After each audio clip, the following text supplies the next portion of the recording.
আসসালামু আলাইকুম। তো অনেক দিন পর মজা করে ঝাল ঝাল করে একটা আলুর ভর্তা বানাইছি। আর আলুর ভর্তাটা এইভাবে বানাইলে অনেক মজা লাগে খাইতে।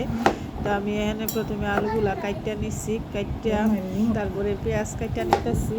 আর এইভাবে আলুর ভর্তা করলে আলুটা অনেক সফট হয়, নরম হয়, ভর্তাটা আর অনেক মজাও লাগে। তো আমি এখানে পেঁয়াজ কেটে দিচ্ছিলাম দুইটা।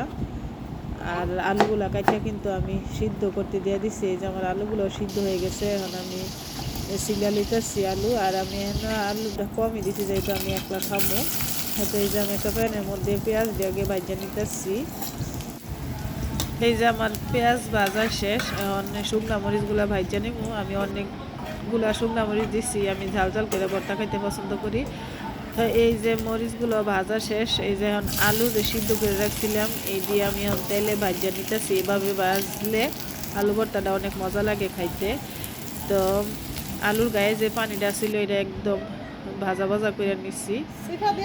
এই তো আমার আলুগুলো ভাজা শেষ। এখন আমি মরিচের সাথে ভাজা পেঁয়াজগুলা মাইখা নিতেছি, দেখেই অনেক সুন্দর লাগতেছে। তো ভাজা মরিচ আর ভাজা পেঁয়াজের যে কষতেছি তখন সুন্দর একটা সেন্ট কিন্তু বেরিয়েছে। তো এটা না আমি ভাজা আলুগুলা দিয়া দিচ্ছি। এভাবে আলু ভর্তা বানায় খাই দেখবেন অনেক মজা লাগে খাইতে।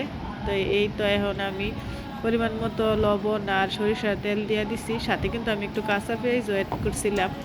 তো এই তো আমার ভর্তা বানানো শেষ। আর এই ভর্তাটা খাইতে অনেক মজা লাগছে গরম ভাতের সাথে আলু ভর্তাটা।